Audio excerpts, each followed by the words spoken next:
Super nice outside recently, and I'm working on the 2013 Mini Cooper. This is an N18 engine, turbocharged, of course.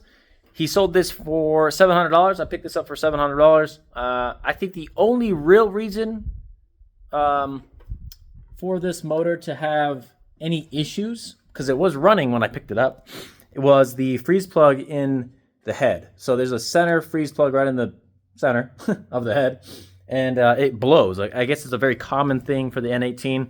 I originally just thought it was like misfiring or something like that, or the head gasket went bad. So I don't usually diagnose stuff. I just take shit apart and like, yeah, I'll just fix it all. Screw it. So I did that. So I tore down the entire Mini. I've done many Mini Coopers now, and there's the front over there. But I tore it all down, took it off, and I took it apart a little bit differently because normally I'll unplug this windshield wiper fluid reservoir and just move it with that, but it always leaks. So I left it together and just unhooked it from the radiator support. So I took everything apart, realized after, I mean, literally almost everything was apart.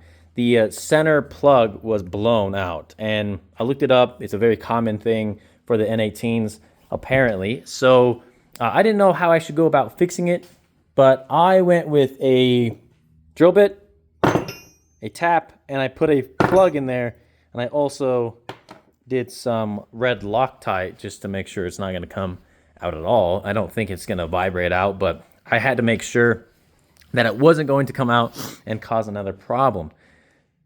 The other thing is, while I take this apart, I mean, I replace everything that's on it that's bad. I mean, I didn't have to replace anything, really. I could have just put a freeze plug in it and sold the car and whatnot and walked away. But every single gasket, if it comes apart and it has a gasket, I replace the gasket because I don't see why not, because it's already apart, and why not just replace the thing? So another big thing is, that you guys can't see, is the, well, I replaced the bolts, the timing chain, the guides and all that crap. I did not replace the belt, but the water pump pulley up there on the top left, it has like little rubber on the sides, and it was, oh, I thought I had the bad one, but it was completely eaten apart. So I replaced the pulley as well, replaced the, I think this is like a cooler exchange of some sort. This was disgusting, so I just replaced it. It just seemed like it just kept leaking out trash oil mixed with coolant, so I just replaced the thing and call it a day. It's super shiny. It's a little weird, but otherwise, the whole thing is coming back together finally.